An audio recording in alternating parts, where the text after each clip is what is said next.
memeriksa kebenarannya, kemudian mengujinya, kemudian membandingkan. Jadi di situ ada membaca, kemudian menganalisa, melakukan sintesa, dan membuat suatu kesimpulan. Itu dalam arti formal.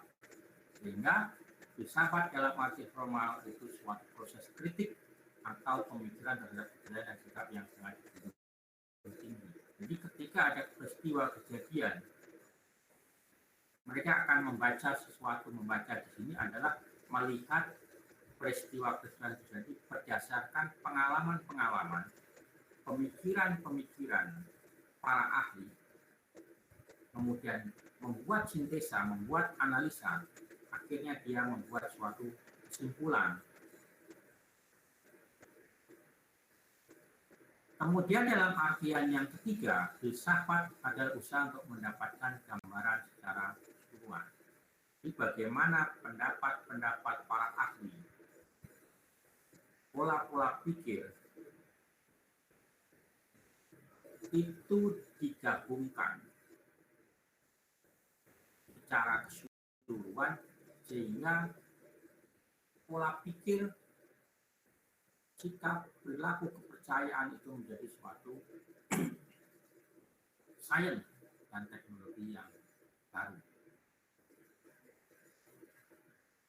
Yang keempat, analisa logis dari bahasa serta penjelasan tentang arti kata dan konsep. Jadi teori-teori baru yang digambarkan dalam pengertian filsafat yang ketiga itu akan disampaikan dalam bentuk konsep, dalam hal ini bahasa,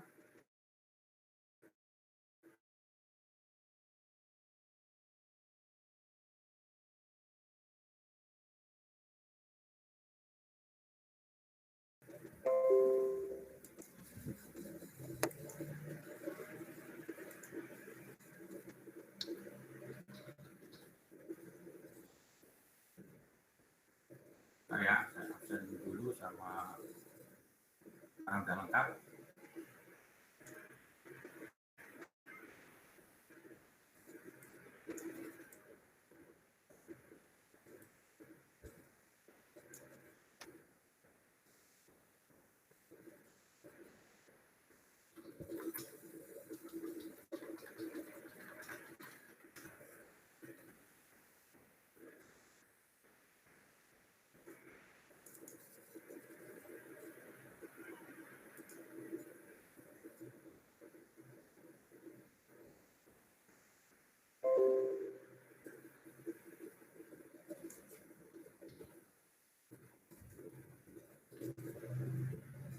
Kan? Jadi Pancasila sebagai filsafat itu didasarkan pada sidang BPUPK yang pertama pada tanggal 1 Juli 1945 yang pada saat itu Presiden Soekarno mengatakan bahwa Pancasila itu adalah sebagai filosofi Brunswick. Kemudian dasar yang kedua, bahwa Pancasila itu berasal hasil perenungan mendalam para tokoh bangsa. Jadi Pancasila itu merupakan hasil pemikiran, hasil perilaku, kemudian hasil dari penelitian yang dilakukan oleh para tokoh bangsa terhadap kehidupan berbangsa dan bernegara yang telah dilakukan oleh rakyat Indonesia. Dan yang ketiga, Pancasila itu adalah sebagai ideologi negara yang menyebabkan Pancasila sebagai sistem filsafat.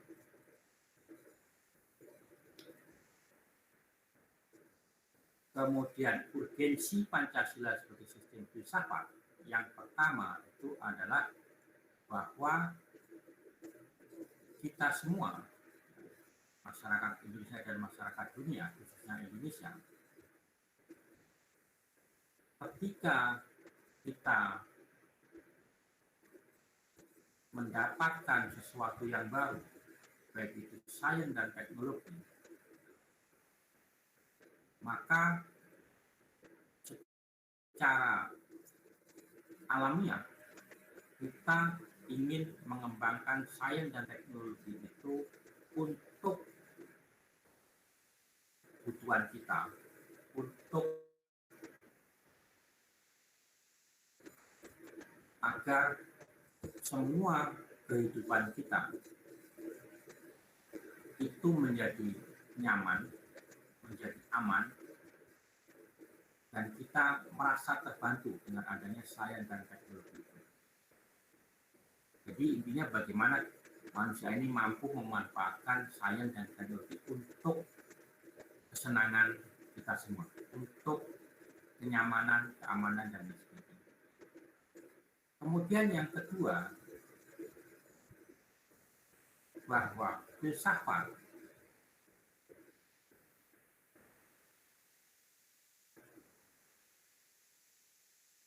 ketika bekerja sama dengan berbagai disiplin ilmu itu akan menjadi ujung tombak dalam peradaban suatu negara, suatu bangsa.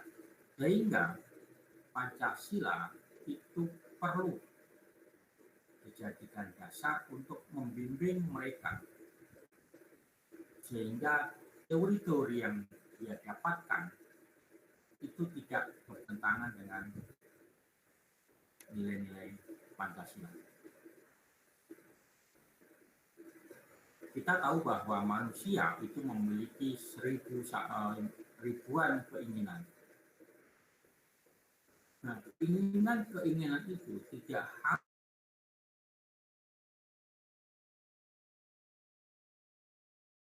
harus dipenuhi sesuai aspirasi-aspirasi yang sesuai dengan nilai-nilai Pancasila. Inilah yang boleh dipenuhi, boleh ditanggapi. Tetapi aspirasi-aspirasi yang bertentangan dengan nilai-nilai Pancasila itu seyogianya itu tidak usah kita tanggapi dan tidak perlu kita penuhi.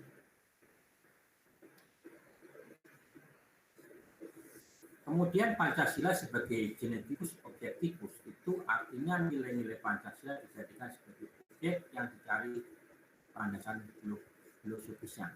Jadi nilai-nilai Pancasila yang lima itu ketuhanan, kemanusiaan, persatuan, kemudian kerakyatan atau demokrasi, keadilan sosial itu dijadikan objek penelitian dari cabang-cabang filsafat. Ada cabang filsafat idealis, realis, dan sebagainya. Itu dijadikan objek penelitian. Sebaliknya, Pancasila sebagai genetikus subjektifus itu nilai-nilai Pancasila digunakan untuk mengkritisi berbagai aliran filsafat. Artinya, nilai-nilai Pancasila itu dijadikan sebagai filter bagi paham-paham yang sesuai, yang tidak sesuai, pola-pola pikir, hasil-hasil sains yang sesuai dan yang tidak sesuai. Yang sesuai dengan nilai-nilai Pancasila silakan berkembang dan masuk ke bangsa ini. Yang tidak, maka hasil pemikiran, hasil sains, hasil teknologi, maka dilarang untuk masuk ke wilayah negara kesatuan Republik Indonesia.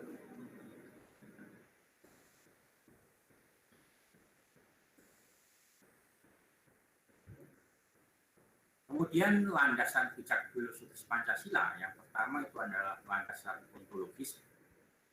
Landasan ontologis ini artinya Pancasila adalah sebagai sebuah pemikiran tentang hakikat dan nilai-nilai Pancasila itu sendiri.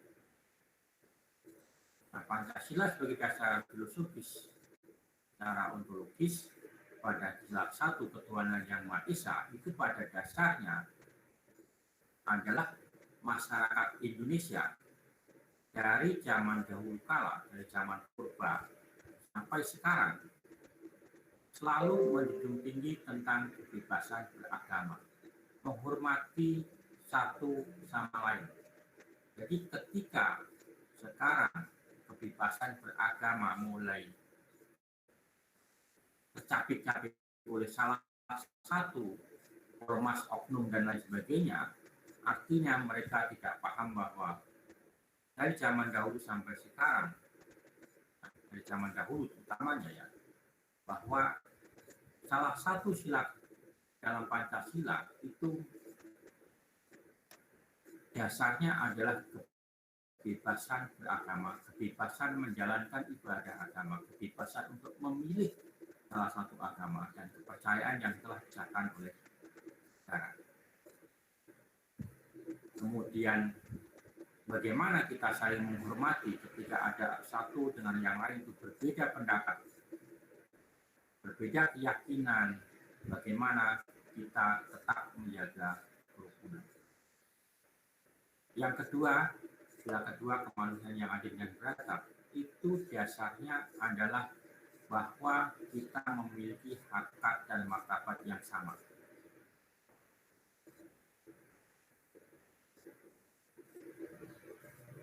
Jadi tidak ada perbedaan.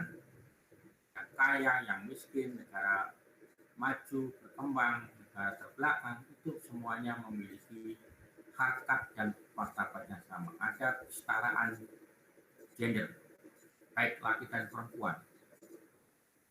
Ada kesamaan untuk mendapatkan hal yang sama di Indonesia.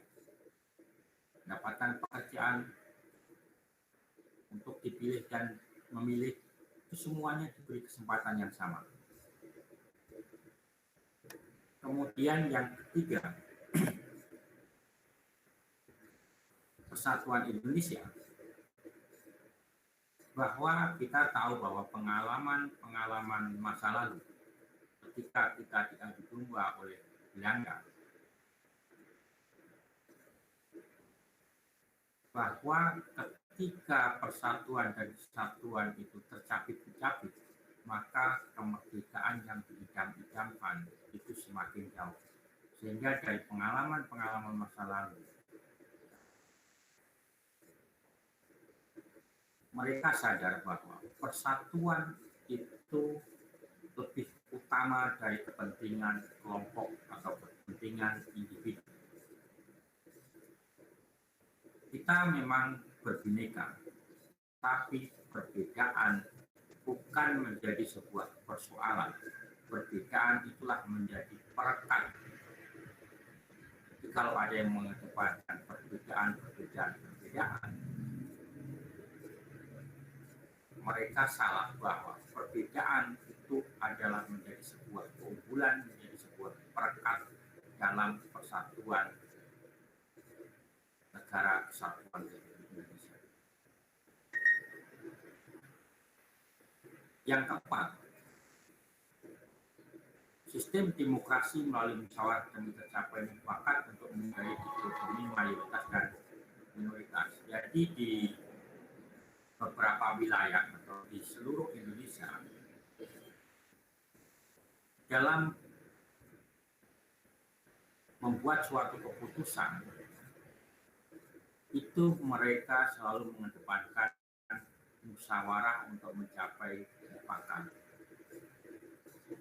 Tidak ada mayoritas minoritas, yang ada adalah usulan terbaik itu yang akan dibahas, dimusyawarahkan, kemudian tercapai kata mufakat.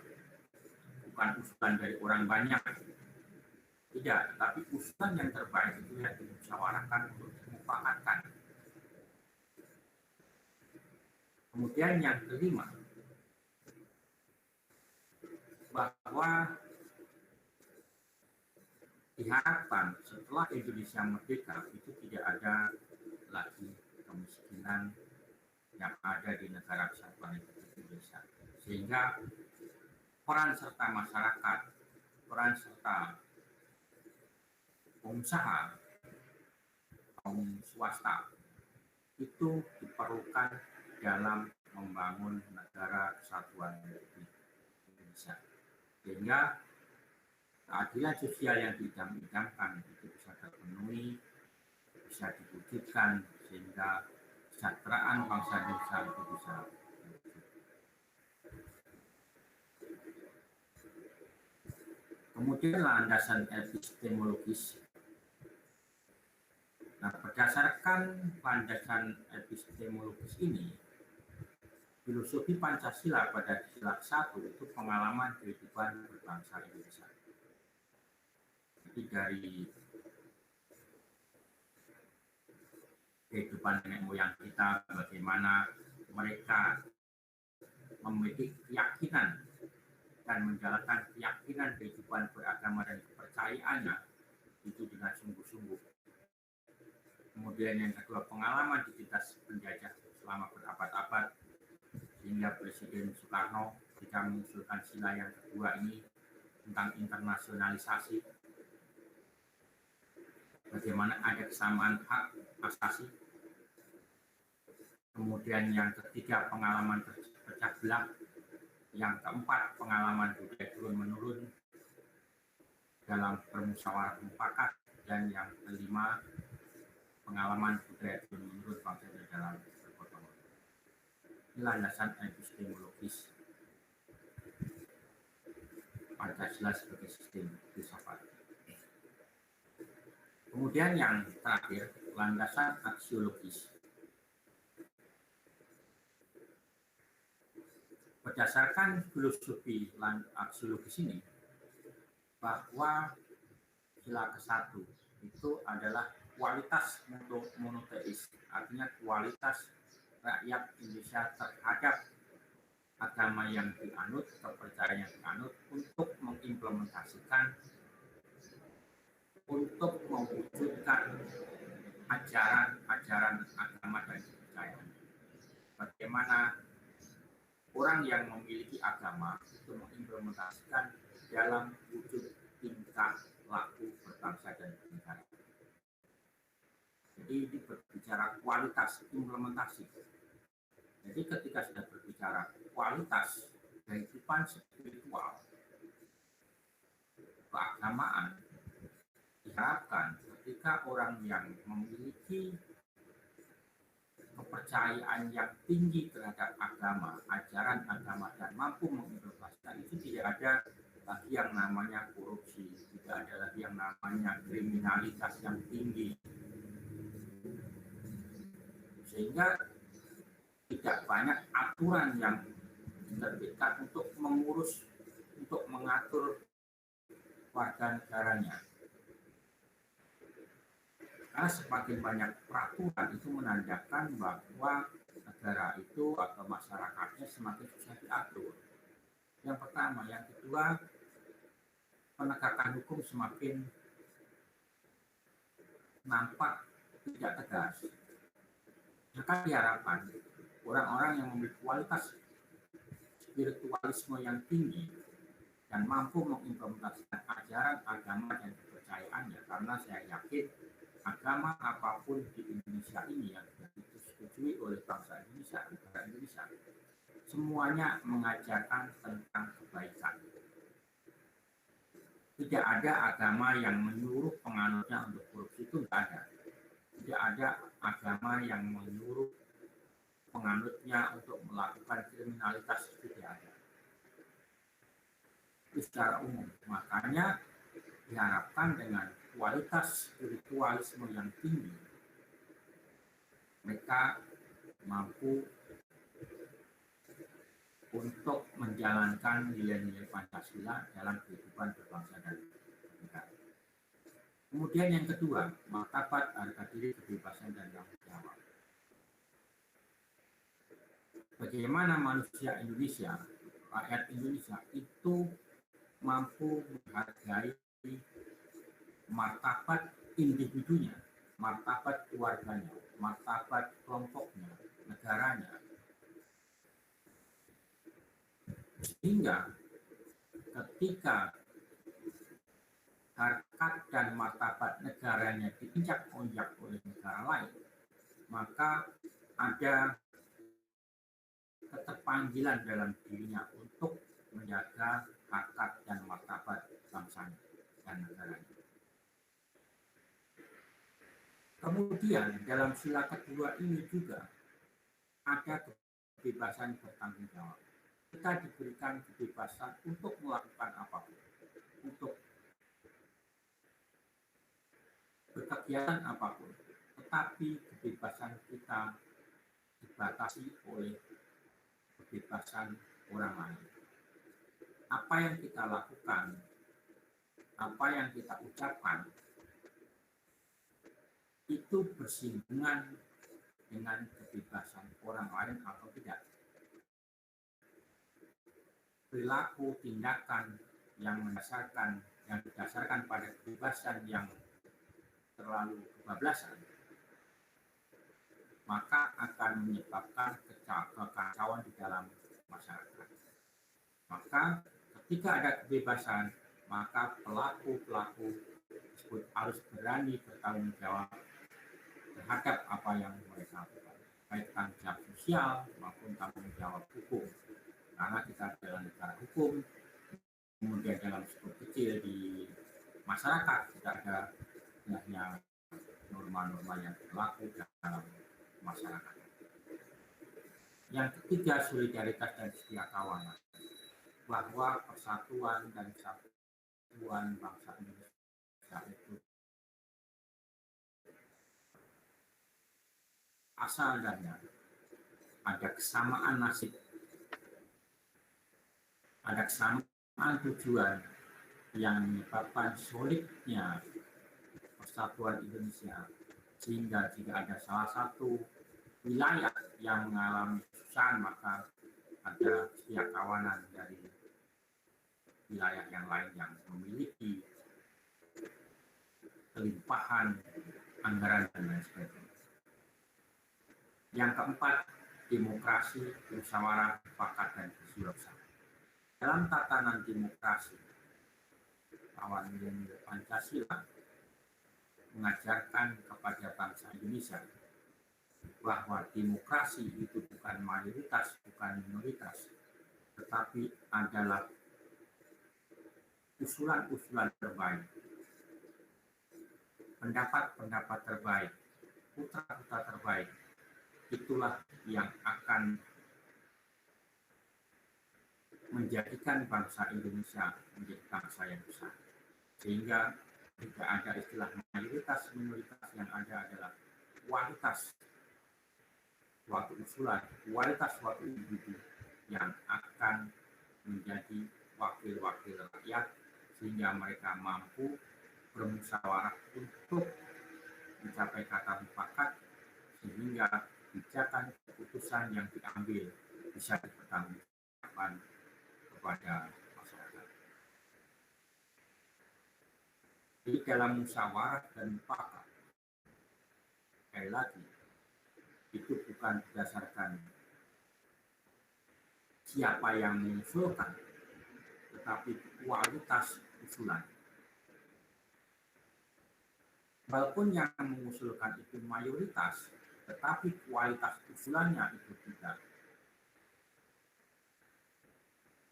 qualified, maka usulan itu bisa diabaikan. Begitu juga sebaliknya, walaupun itu berasal dari minoritas, tetapi usulan itu berdampak besar terhadap kebijakan yang akan diambil, maka itu bisa dimusyawarahkan dan dijadikan sebagai dasar untuk mengambil kebijakan jika itu disetujui oleh musyawarah. Kemudian usulan yang ditolak, kemudian perbedaan pendapat itu harus disikapi dengan gila besar oleh kita semua. Apa yang sudah diputuskan wajib kita hormati, sehingga sistem demokrasi yang sudah diidam-idamkan oleh para pendiri bangsa itu bisa benar-benar terwujud. Kemudian yang kelima, kepedulian dan kegembiraan, bahwa keadilan sosial itu akan terwujud jika adanya rasa kepedulian masyarakat. Kita tidak bisa mengandalkan 100% kepada negara, karena setiap negara itu memiliki keterbatasan. Negara itu, walaupun negara manapun juga, sekali Amerika sendiri, itu tidak akan mampu mencukupi kebutuhan masyarakatnya. Kita harus ada kepedulian masyarakat. Sehingga jika ada kepedulian masyarakat terhadap masyarakat lain yang diwujudkan dalam gotong royong, maka keadilan yang didamkan, kesejahteraan yang akan didamkan itu bisa.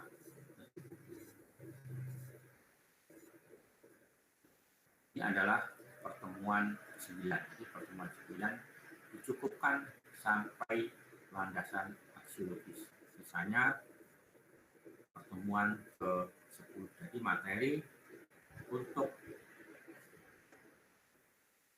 setelah UTS itu relatif sangat sedikit sekali. Silakan kalau ada pertanyaan bisa ditanyakan. Ya. Pertama bagi orang-orang yang belum tanya, silakan mulai dari sekarang diskusinya.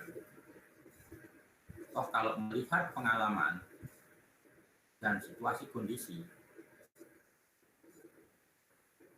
hal-hal seperti ini kan tidak akan muncul di ujian, karena ujiannya kemungkinan besar adalah penugasan individual seperti UTS.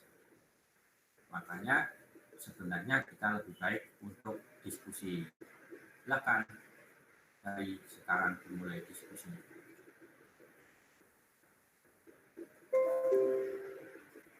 Maka kalau ada pertanyaan ditanyakan.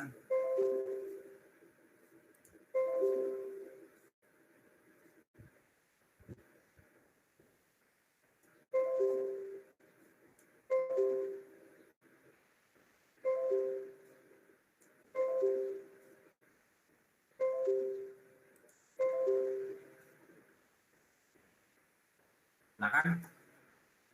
Kalau ada pertanyaan ditanyakan.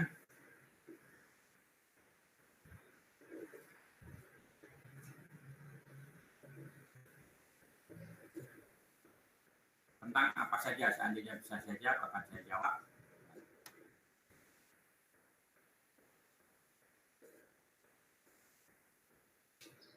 Erlinda Aprilia mungkin mau bertanya? Belum, Pak. Belum. Torik Alif mungkin mau bertanya? Juga belum ada pertanyaan, Pak. Belum. Jadi satu-satu bisa tunjukin batang hidungnya.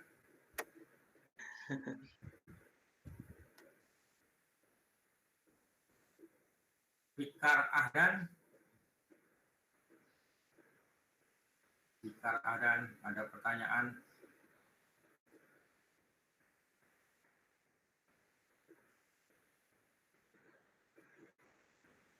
Ada? Enggak? Belum?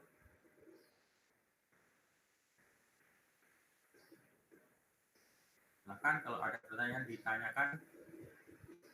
Andrea Yolatifani.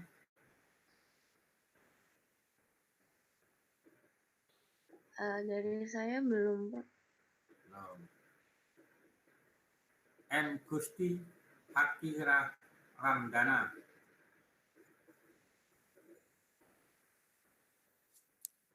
Belum juga, Pak, dari saya, Pak. Belum. Karena situasi. Izin bertanya, Pak. Ya, silakan Amelia Effendi. Mohon maaf sebelumnya kalau kameranya nggak saya nyalain karena cuacanya lagi buruk, Pak. Ya, saya juga maklum. Nanti kalau seandainya mati lampu, karena saya sering mati lampu, ya, bisa terputus. Ya, silakan. Saya mau tanya, Pak. Tadi kan di yang ontologis itu ada pengalaman masa lalu kita. Kalau kita itu tahu persatuan itu lebih besar dari kepentingan kelompok. Terus perbedaan juga jadi perekat dan pemersatu bangsa. Tapi kalau kita lihat sekarang kan terkadang perbedaan itu jadi hambatan ya. Nah, gimana sih sebenarnya cara kita untuk menjadiin perbedaan tersebut sebagai hal untuk mempersatukan bangsa, Pak. Terima kasih. Terima kasih Saudari Amelia Effendi atas pertanyaannya. Ada yang mau menanggapi? Alvin Pradika Putra mau menanggapi? Ya, halo Pak. Mau Menanggapi saya belum punya jawaban sih Pak. Mungkin teman yang lain dulu. yang lain dulu. Ya. Ya. Ada yang mau menanggapi pertanyaan Amelia Effendi?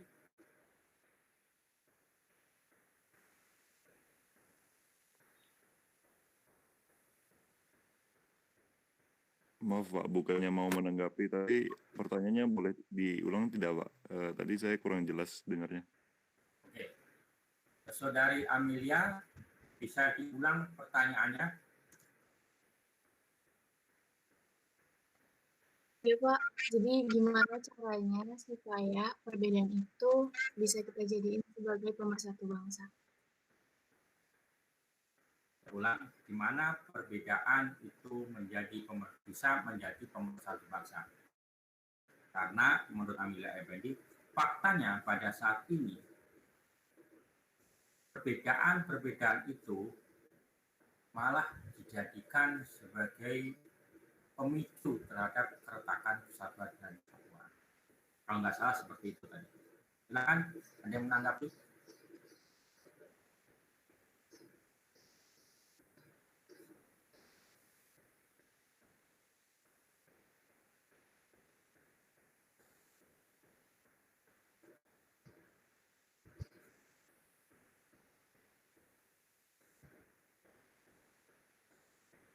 Ada yang menanggapi? Oke, kalau nggak ada ya. Saya mau coba menanggapi Pak. Ya silakan, Saudara Alvin. Oh iya. Saya ingin menanggapi bagaimana caranya untuk menghargai perbedaan ya. Ya. Menghargai perbedaan. Yang pertama itu mungkin perbedaan yang dihargai itu tidak semua perbedaan yang, kalau menurut saya, perbedaan yang dihargai itu tidak semua perbedaan yang ada di setiap orang. Apabila perbedaan itu memang sudah melenceng dari, katakanlah seperti dasar negara kita, karena dasar negara kita itu adalah dasar pemikiran semua individu di dalam negara kita. Apabila sudah melenceng itu, kita wajib mengingatkan. Jadi menghargai perbedaan itu tidak semua perbedaan yang muncul atau timbul dalam individu manusia itu kita terima semua, kita hargai semua, tapi yang sejalan dengan dasar-dasar dalam berpikir di masyarakat kita. Itu sih Pak kalau dari saya. Oke, terima kasih Saudara Alvin atas. Iya, sama-sama. Mungkin jika kurang menjawab bisa dibantu teman yang lain Pak. Oh iya. Silakan, ada yang mau menanggapi yang lain? Izin menanggapi Pak. Ya silakan, dan yang bisa ginting. Kalau menurut saya sih, kalau misalnya untuk menyatukan Pak ya, sebenarnya kalau kata menyatukan itu kurang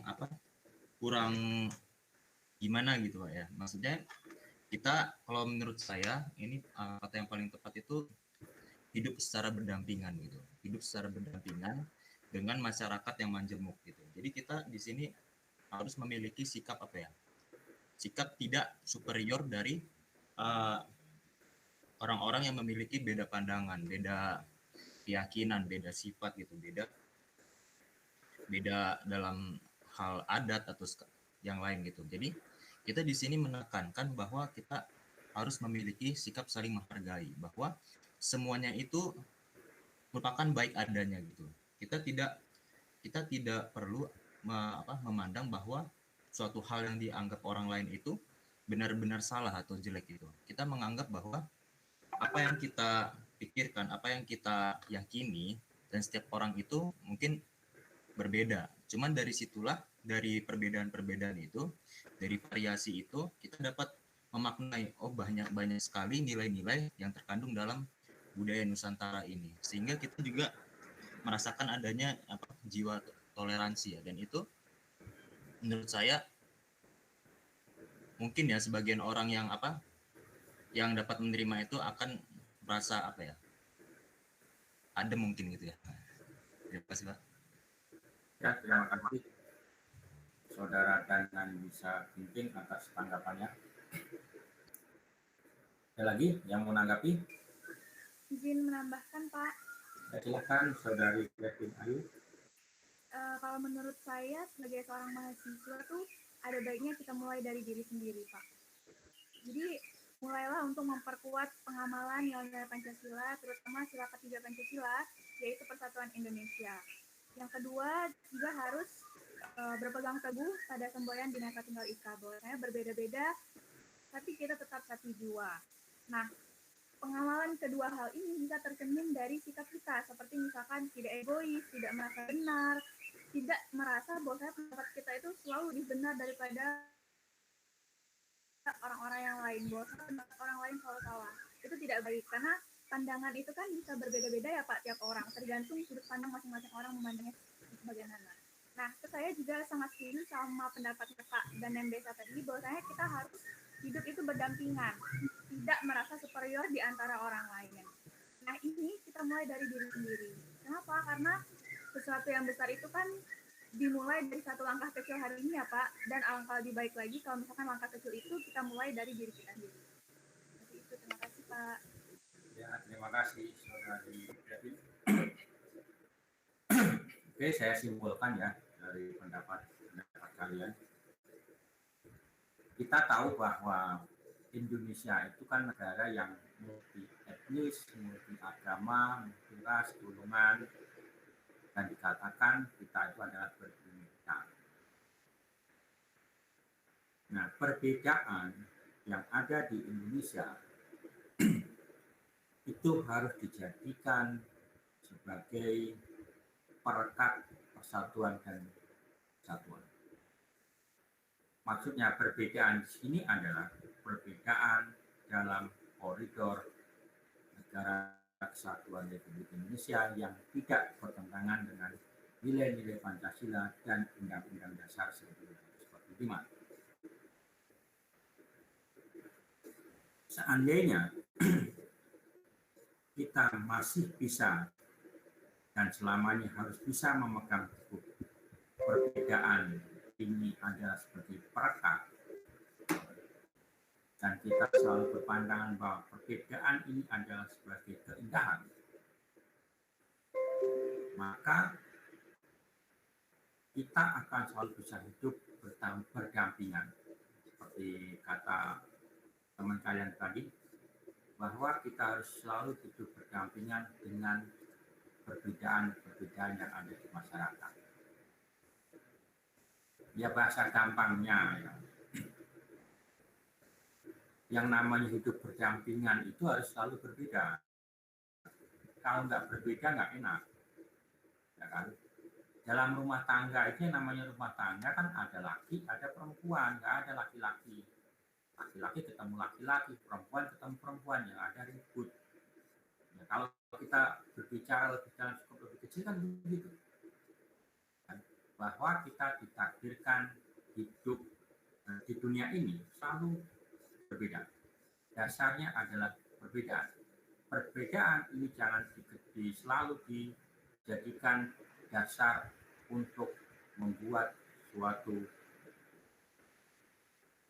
kerenggangan dalam kehidupan berbangsa dan bernegara. Tetapi perbedaan ini kita jadikan sebagai dasar untuk selalu hidup rukun dan berdampingan di masyarakat.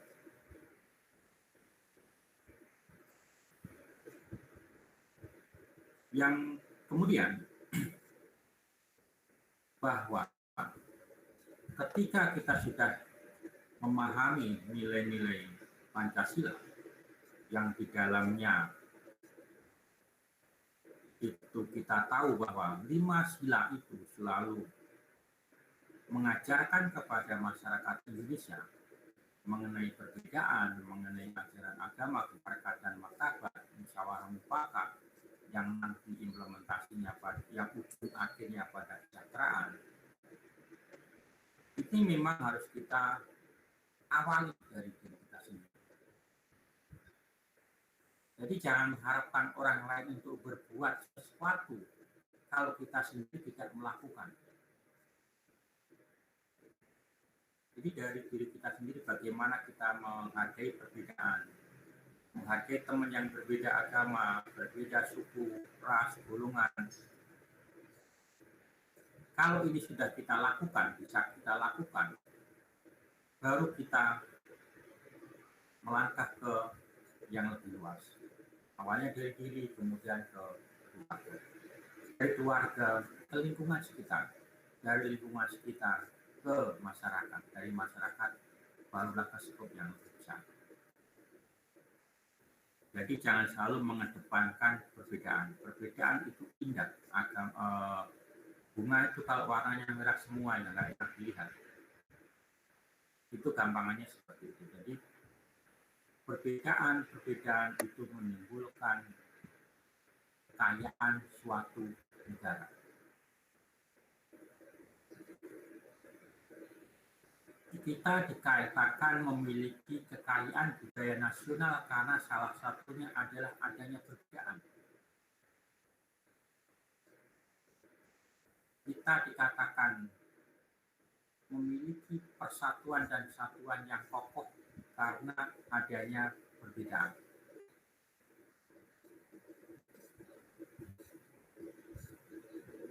Kita memiliki bahasa daerah yang luar biasa banyak yang dijadikan sumber untuk memperkaya budaya bahasa nasional kita, bahasa Indonesia, karena memang adanya perbedaan. Jika tidak ada perbedaan,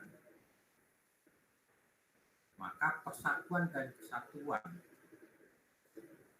yang diidam-idamkan oleh para pendiri bangsa kemungkinan walaupun kita tahu bahwa negara yang didirikan dalam beberapa multi etnis kayak Indonesia itu kompleks banget. Kemungkinan ini bisa tidak akan terwujud karena memang kita didasarkan atas perbedaan.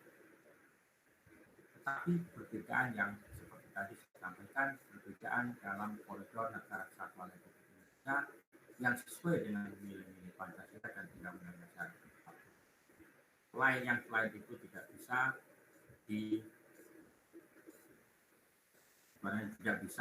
hidup di Indonesia. Masyarakat yang selalu mengedepankan perbedaan tetapi tidak sesuai dengan nilai-nilai Pancasila, maka itu bertentangan dengan hukum bangsa negara kesatuan Republik Indonesia. Jika itu sudah bertentangan dengan hukum, maka penegakan hukum ditegakkan. Itu adalah kesimpulan dari pertanyaan dari Amelia yang telah disampaikan oleh Alvin dan Nabisa dan Kevin Ayu. Silakan ada pertanyaan lainnya. Terima kasih Pak. Terima kasih teman-teman. Ada pertanyaan yang lain?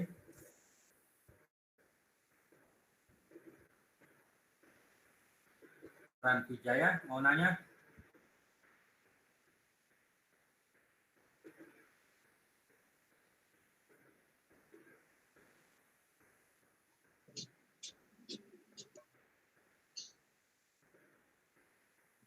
Nanya Ran Vijaya.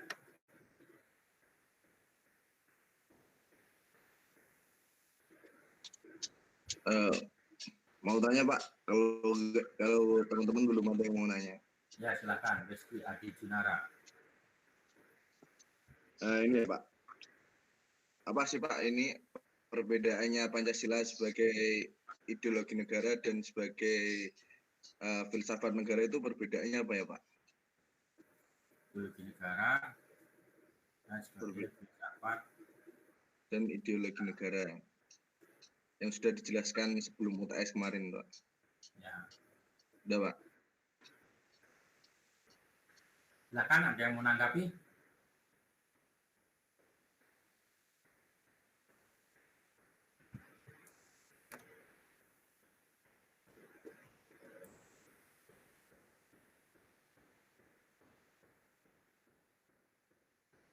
Silakan.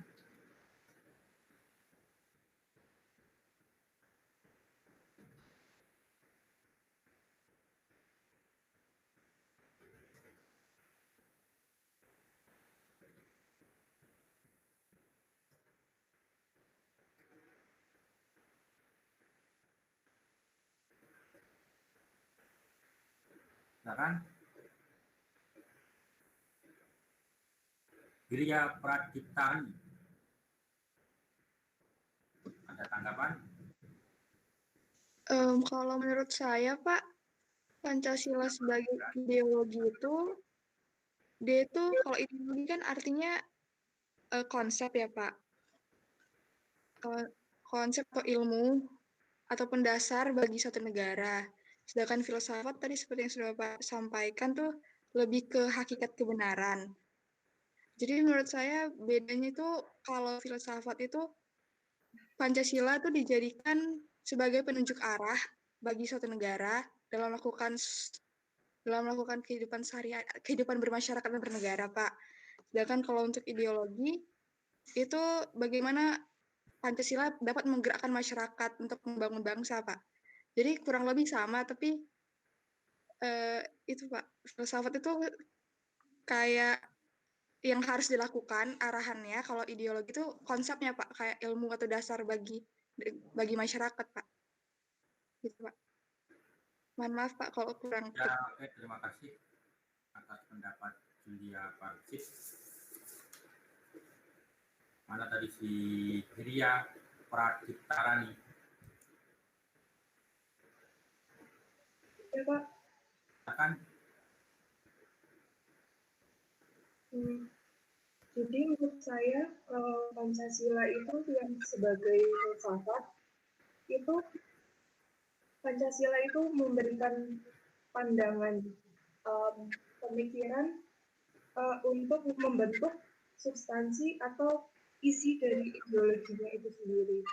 Kalau sebagai ideologi itu Pancasila itu sama seperti Julia Pak untuk menggerakkan masyarakat itu sendiri dalam kehidupannya. Jadi sebagai ideologi itu untuk memberikan arahan dalam menyadari situasi yang ada dalam Indonesia itu sendiri, Pak. Udah? Ya, udah.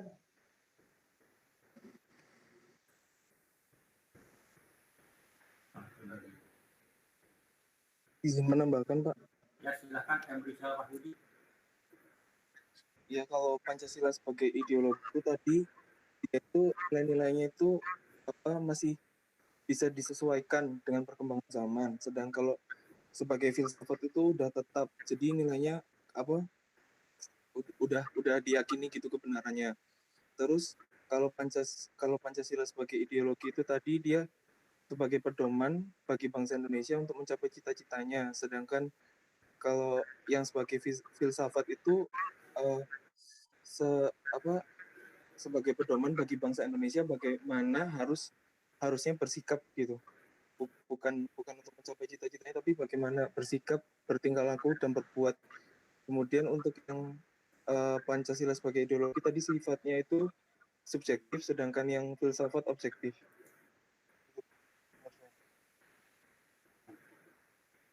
Ya? Tidak. Ya, ada lengkapan dari saudara M. Rizal Wahyudi dan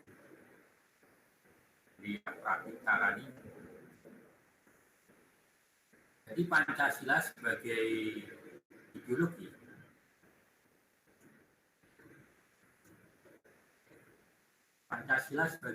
negara itu kan sebenarnya kan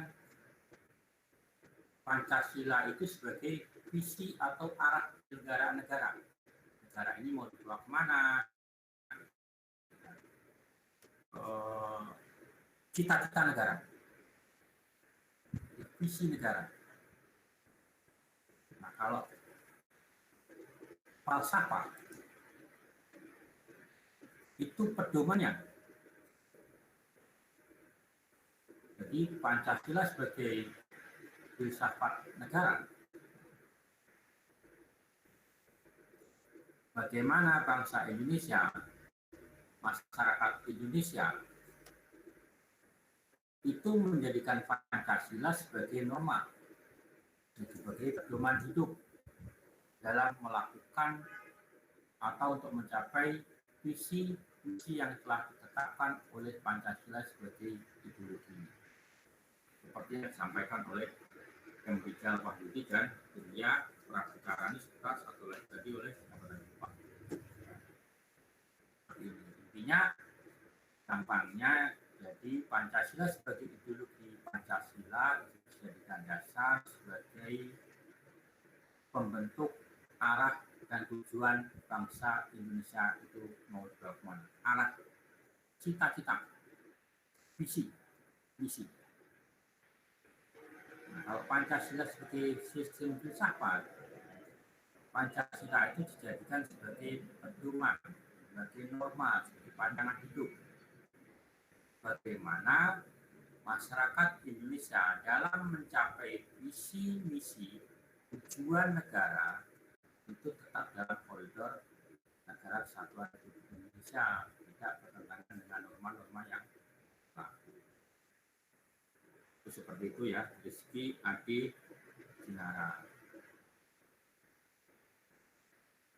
Ada yang bertanya lagi?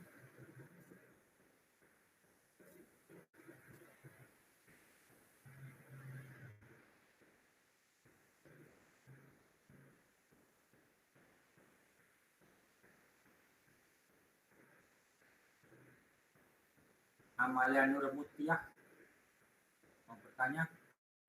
Amalia. Sejauh ini belum, Pak. Belum. Anggita Siregar. Belum ada pertanyaan, Pak. Tasya. Belum ada pertanyaan, Pak. Belum. Jaki. Masih belum, Pak. Belum. Pandu Nariswara Eka Putra. Belum, Pak. Belum. Angelika Sirait.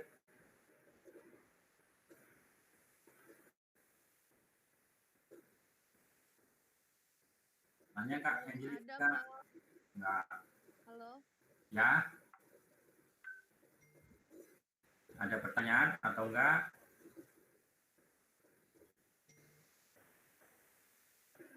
Belum ada, Pak. Belum ada, ya.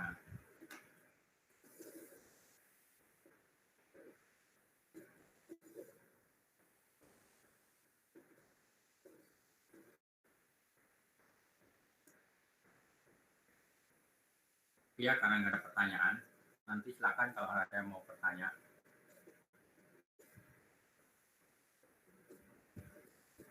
Jadi untuk tugas, saya ulang untuk tugas pertemuan ke-11,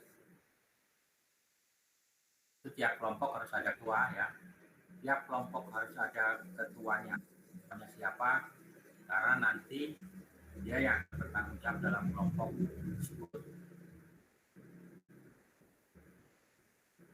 Kemudian setelah diupload ke YouTube, nanti silahkan linknya diserahkan ke saudari Tasa, nanti Tasa limpahkan ke saya. Seperti itu. Dan setiap anggota kelompok itu harus ikut berperan. Artinya nanti jangan sampai ada laporan ke saya antara kelompok anggota kelompok kalian yang mengatakan si A nggak mau kerja, si B nggak mau kerja, si C tidak berkontribusi apa-apa. Jangan seperti itu. Saya menginginkan walaupun ada teman kalian yang tidak berkontribusi, jangan sampai laporan itu sampai ke saya. Bisalah kalian bagaimana caranya agar teman kelompok kalian, makanya kemarin saya berikan kesempatan untuk kalian memilih kelompok sendiri. Karena apa? Karena dalam kelompok itu kan ada chemistry yang harus kalian jalin. Ada ikatan emosional. Kalau yang kalau saya khawatir, kalau seandainya saya yang bukan, khawatirnya itu kelompok itu ada yang bekas mantan lah atau apalah, itu nanti yang ada akan timbul benturan-benturan ketika menjalankan atau melaksanakan menyelesaikan tugas. Ya kalau pas kebetulan misalnya memang ada lagi chemistry sih nggak masalah. Kalau misalnya mantan itu kan ada luka dalam hati, itu yang sudah untuk dilakukan. Kan. Terutama untuk yang perempuan, kan untuk move on itu kan susah. Kalau laki-laki ya gampang saja. Kan. Hari ini putus, besok bisa nyambung lagi, besok bisa dapat lagi. Kan. Hanya ketika kelompok kalian sudah tentukan, nggak tahu saya yang menentukan siapa, pokoknya saya beri kesempatan kalian menentukan sendiri. Apakah ketua kelas, apakah PJ-nya yang menentukan, saya tidak tahu. Mudah-mudahan kalian diberi kebebasan untuk berdemokrasi ketika kalian menentukan sendiri nasib kalian. Dan itu karena tugas lumayan nilainya kan. Jangan sampai hasil yang kalian dapatkan dari aktivitas itu relatif jelek. 40% dari nilai akhir kalian berasal dari aktivitas. Nah, tugas ini salah satunya.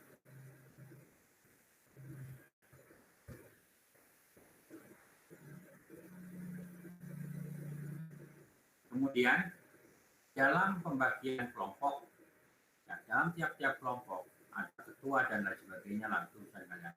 Tetapi di situ harus kalian pilih mana yang memiliki suara baik, artinya suaranya merdu, bersih dan lain sebagainya sebagai narator. Kalau seandainya video yang kalian buat itu hanya sekumpulan foto yang kalian jadikan klip, itu harus kalian tentukan, oh ini naratornya yang suaranya paling baik, suaranya paling nyaring, tidak cempreng dan lain sebagainya. Tetapi kalau klipnya itu dalam video bergerak yang kalian ambil secara lingkungan kalian, itu tidak usah ada narator yang kalian tentukan, tetapi tetap itu diperlukan pada saat closing, karena closing itu ada yang berbentuk suara, ada yang berbentuk tulisan, karena kan kesimpulan.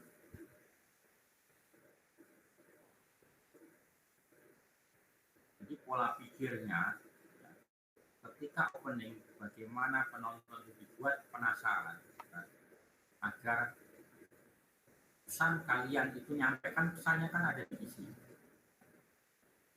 Pesan itu kan ada di isi. Kan kalian sering nonton film lah. Saya yakin kalau seumuran kalian nggak pernah nonton film itu, saya nggak yakin. Mau film apapun. Mau film Sican lah, Ipin Upin lah, pokoknya pernah nonton. Dan itu kan kita tahu bagaimana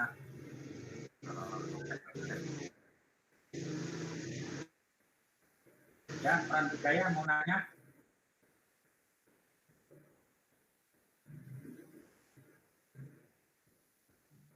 Pak, iya, mohon izin mau bertanya. Ya, silakan. Untuk kan barusan bahas tentang tugas ya Pak. Kalau nanti kami itu bikin videonya misalkan kelebihan gitu, lebih dari 3 menit, konsekuensinya gimana ya Pak? Nggak ada konsekuensinya. Yang jelas konsekuensi penalti nggak ada. Konsekuensi karena kelebihan durasi kemudian nanti dapat nilai lebih yang nggak ada. Jadi kalau kelebihan sedikit dari 3 menit jadi 4 menit nggak masalah kan? Nggak masalah, nggak ada konsekuensi apa-apa. Tapi kan kaitannya ketika mau merender itu ya, nggak mungkin, karena itu kan asalkan dari potongan-potongan kemudian kalian render, itu kan lama waktunya. Pengetahuan saya kalau merender itu agak lama. Nggak tahu kalau kalian hanya pakai Movie Maker, saya juga nggak tahu. Tapi kalau di render menggunakan Premiere itu kan lumayan lama.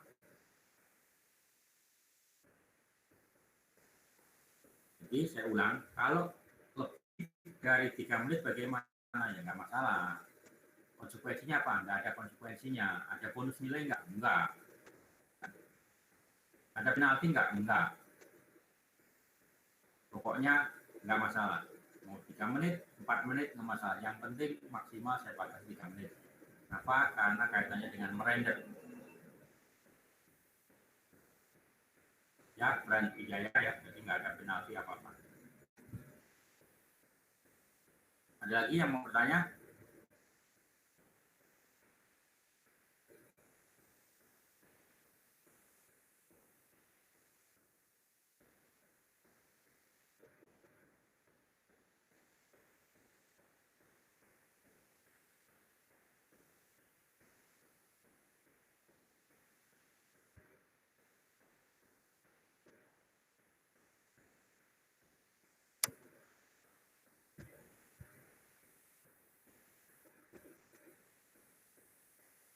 Kemudian dalam pembuatan video, nah itu harus sekalian di awal harus ada kelompoknya, namanya siapa, ya kan? Kenapa? Karena kan saya nggak tahu itu punya siapa kan? Haruslah. Mau di awal, mau di akhir silakan.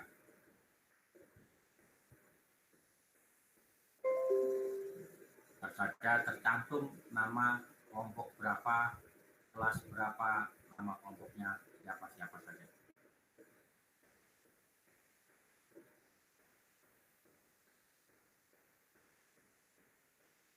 Kemudian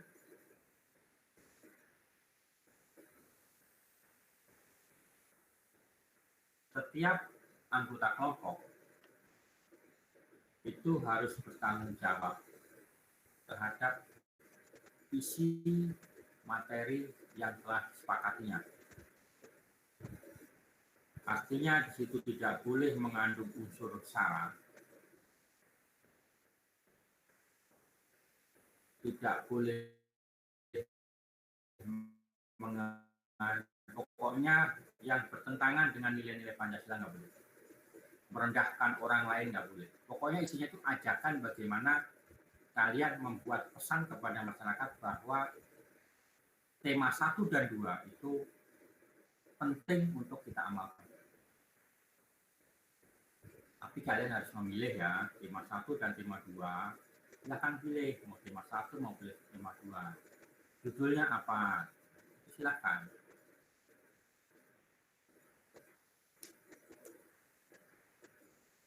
Mau gabungan boleh. Tema 1, tema 2 digabungkan menjadi dalam satu judul boleh. Mau cukup tema 1 buat judul boleh. Tema 2 buat judul juga boleh. Kan luas banget itu.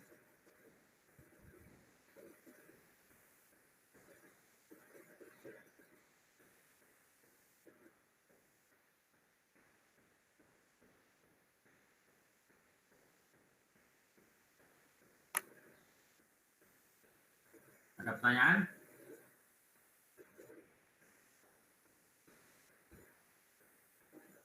Nah, kalau nggak ada,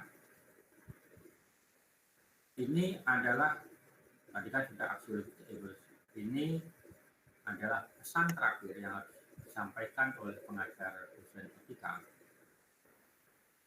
Bagaimana generasi muda menanggapi kejadian-kejadian yang saat ini terjadi. Pada saat ini kita tahu bahwa negara kita sedang mengalami musibah, baik pandemi COVID-19, bencana alam, gunung meletus, banjir, dan lain sebagainya. Kita generasi muda ini ada di mana? Apa yang kita lakukan? Apa tanggung jawab kita terhadap lingkungan sekitar? Saya mulai dari pendapat kalian tadi bahwa kita harus memulai dari diri sendiri. Bahwa generasi muda memiliki tanggung jawab yang besar terhadap kehidupan sosial masyarakat. Apalagi kalian sebentar lagi menjadi pegawai negeri sipil yang akan menjadi sorotan masyarakat. Bagaimana perilaku, etika kalian itu dijadikan tolok ukur dalam kehidupan bermasyarakat. Tolok ukurnya itu kalian. Jadi kalian itu dianggap sebagai pelita dalam kegelapan oleh masyarakat. Kalian itu dianggap serba tahu oleh masyarakat, terutama oleh masyarakat di wilayah kalian, terutama bukan di daerah perumahan elit atau perumahan elit masa bodoh, tapi kalau perkampungan, kemudian di perumahan-perumahan biasa, kalian akan dijadikan sebagai tolok. Nah, bagaimana kalian bersikap?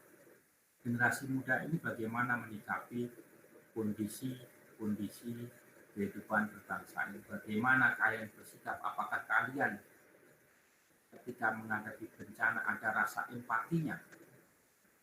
Apakah kalian ketika mengucapkan sesuatu, berargumen, berstatement itu selalu mendiskreditkan salah satu kelompok, mendiskriminasi salah satu kepercayaan agama dan lain sebagainya? Itu akan jadi kalau ukur kalian. Bagaimana kalian, keluarga kalian bisa merubah lingkungan. Kemudian pola pikir kalian. Generasi muda diharuskan memiliki pola pikir yang terbuka, kritis, analitis, mampu membaca perubahan, siap terhadap perubahan, selalu tanggap terhadap persoalan. Dan yang terakhir, harus berpegang teguh pada agama dan kepercayaan yang dianut. Sehebat apapun kalian, setinggi apapun pendidikan kalian, ketika kalian sudah keluar dari nilai-nilai agama, nilai-nilai Pancasila, maka diibaratkan kalian seperti pohon yang sudah tercerabut dari akarnya, akan mengalami gunjang-ganjing kehidupan. Karena tidak ada pegangan, tidak ada standar, tidak ada pedoman, kalian mau ngapain.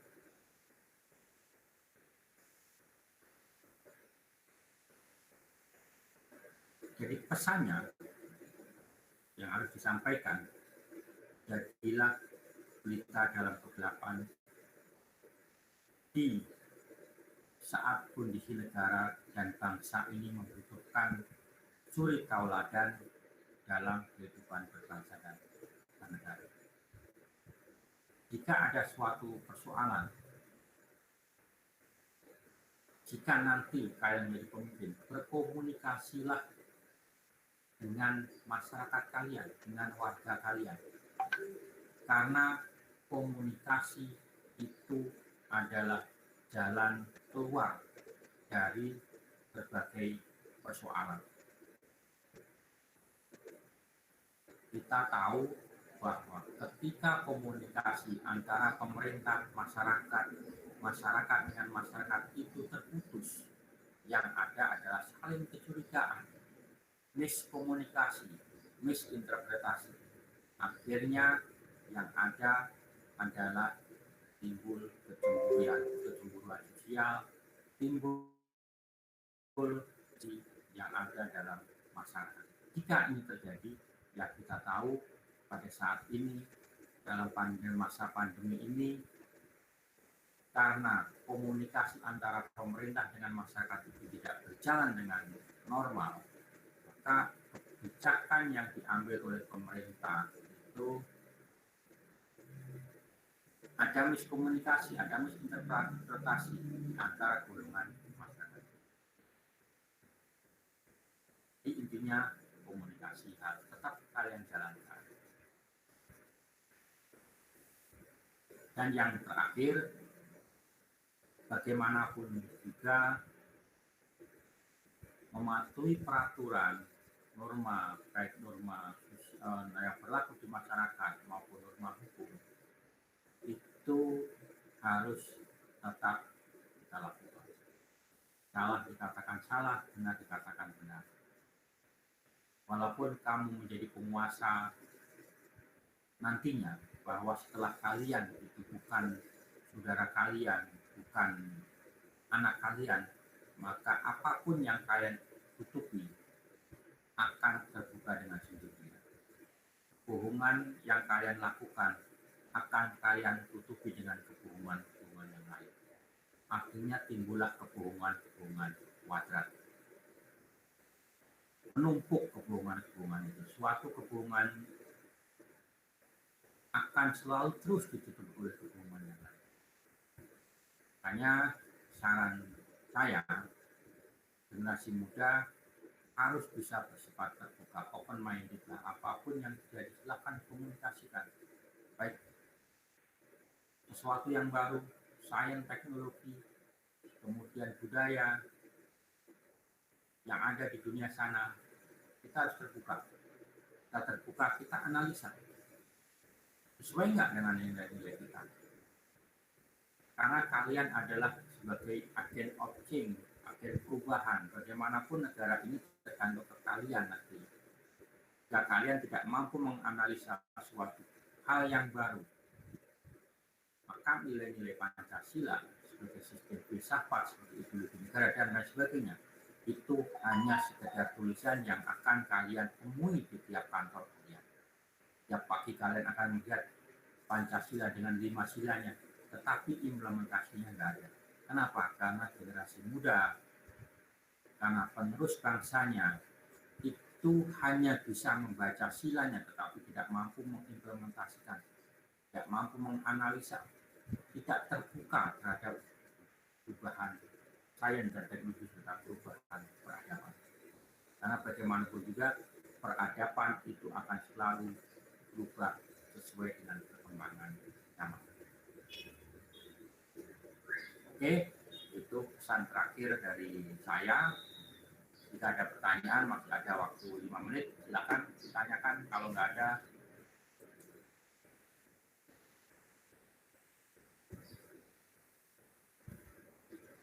kalian boleh meninggalkan ruangan atau room ini. Ada pertanyaan?